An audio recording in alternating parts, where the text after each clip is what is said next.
new polls are out showing that young people in New England are very much trending towards sort of the conservative values of limited government, and just smaller government is obviously what our organization's about. So Anna, welcome. And thank you so much for joining us.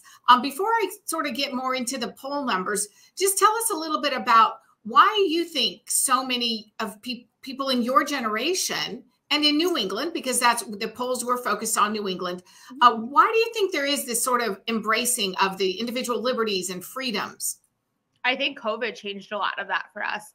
COVID allowed us to spend more time at home. And for my age group, that really meant more time in front of our phones, whether that's good or for bad. And with social media, everything's at our fingertips.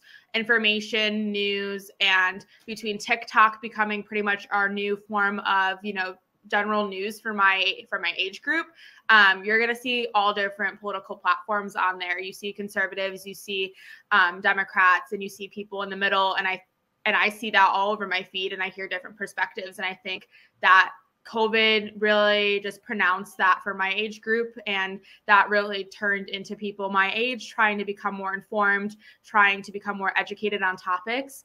And also because COVID really hit a lot of us financially. We did not benefit the middle-class Americans from COVID. We got hit extremely hard by this pandemic. We see gases now double the price than it was 2 years ago. Groceries are exponentially increasing. We are having 7% inflation throughout, just our finances. That's ridiculous. We've never seen that in the history of our lives. And, when we're a group in college, a lot of us are financially independent and starting to be, we're going to care more about where our dollar is and want to know why, we're paying all these taxes and we're not seeing the return on our investment. So I love what you're saying. And Anna, I'm going to show a full screen graphic. The Market Research Foundation recently polled young people 18 to 26, and they asked the question, are you in agreement with this statement? As we address our nation's problems, we should think about what people can do to help themselves. 57% of young people in New England, that's New Hampshire, Maine, Vermont, Massachusetts, Rhode Island, Connecticut, 57% of New England young people responded, yes, I agree with that statement. And they were the highest group of any place in the country. And I really like what you were saying a little bit ago, that may relate to the fact that New England is one of the most expensive regions of the country. And as you said, you all are really feeling that. You're starting to get out into the workplace. A lot of you are paying your way through college. So were you surprised by that, or do you agree with this statement?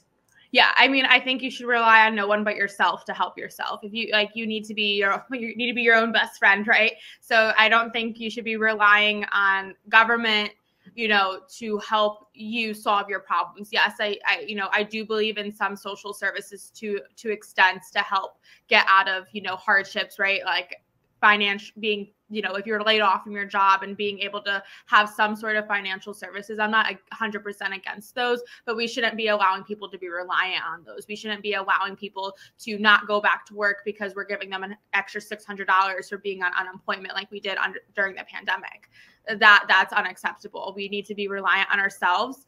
And I think that's what we saw. I think that's why that number is so high. I know so many people that, that age group were working those fast food jobs, were working those, essential jobs, at retail stores, at grocery stores.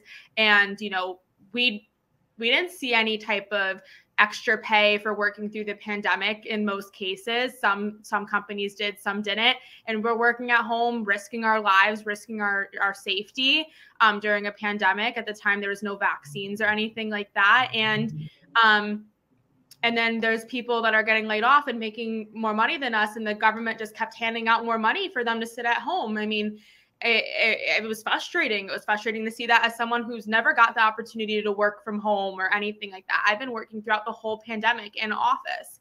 And I have a chronic illness that put me at high risk for COVID. So that was extremely concerning to me, and I didn't get hazard pay. So I think that's huge. We can't rely on the government to help ourselves. And we saw that, I think, in the pandemic.